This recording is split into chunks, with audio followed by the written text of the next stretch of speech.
Indeed, you recently commented, Mr. President, that if it were not for the United States, European countries would be speaking German. Dare I say that if it wasn't for us, you'd be speaking French.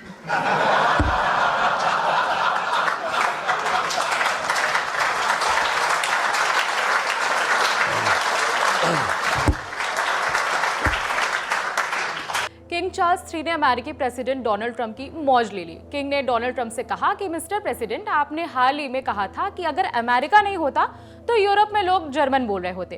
तो क्या मैं ये कह सकता हूँ कि अगर हम यहाँ नहीं होते तो आप फ्रेंच बोल रहे होते? ये तंज दरअसल डोनाल्ड ट्रंप के उस बयान पर था जो उन्होंने जनवरी में world economic forum annual meeting के दौरान दिया था। तब ट्रंप ने कहा था कि अगर सेकेंड वर्ल्ड वॉर में अमेरिका दखल ना देता तो यूरोप के लोग जर्मन और थोड़ा जापानी बोल रहे होते।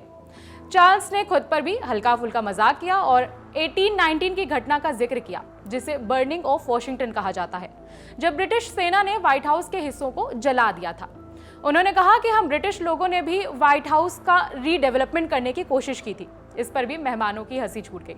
इसके बाद उन्होंने बोस्टन टी पार्टी का जिक्र किया और कहा कि आज की ये शाम उस घटना से कहीं ज्यादा बेहतर है। किंग चार्ल्स ने इस मौके पर अमेरिका की आज़ादी के 250 साल पूरे होने का भी जिक्र किया। उन्होंने कहा कि दोनों देशों ने मिलकर मानव इतिहास के सबसे असरदार गठबंधनों में से एक बनाया है।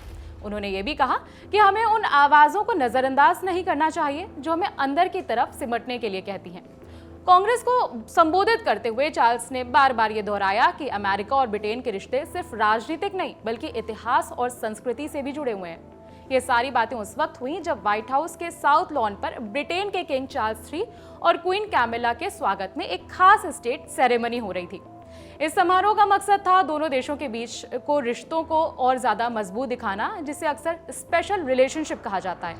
इसी मौके पर नेताओं के भाषण भी हुए, जहां ट्रंप और किंग चार्ल्स ने अपनी अपनी बातें रखी और बातों बातों में हल्का फुल्का तंज भी देखने को मिला।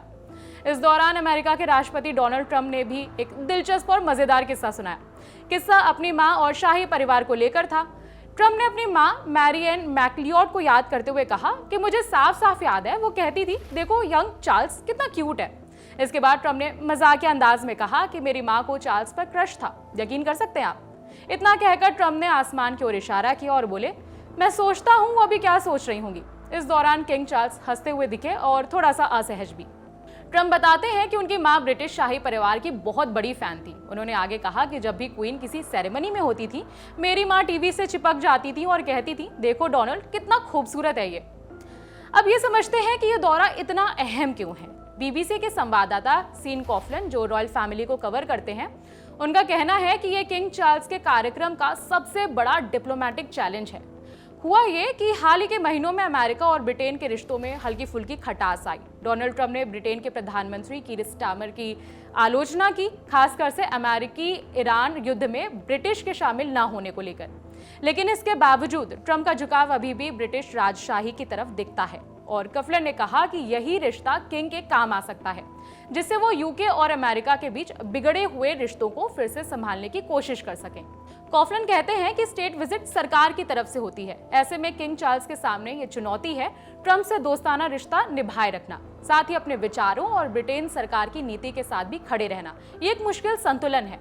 डोनाल्ड ट्रंप ने इस दौरान बातचीत को थोड़ा राजनीतिक मोड़ भी देने की कोशिश की और अमेरिका, इजराइल और ईरान के युद्ध का जिक्र भी किया, जो वॉशिंगटन और लंदन के बीच मतभेद का एक बड़ा मुद्दा बना हुआ है।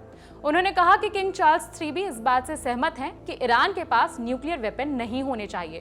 ट्रंप ने कहा कि हम इस वक्त मिडिल ईस्ट में थोड़ा काम कर रहे हैं और हम बहुत अच्छा कर रहे हैं। उन्होंने आगे कहा कि हमने सैन्य तौर पर उस विरोधी को हरा दिया है और हम कभी भी उसे न्यूक्लियर वेपन हासिल नहीं करने देंगे। चार्ल्स मुझसे भी कई ज्यादा इस बात से सहमत हैं। अब डोनाल्ड ट्रंप की बात से आप कितने सहमत है, कमेंट करके बता सकते हैं। खबर लिखी हमारे साथी आसिफ ने।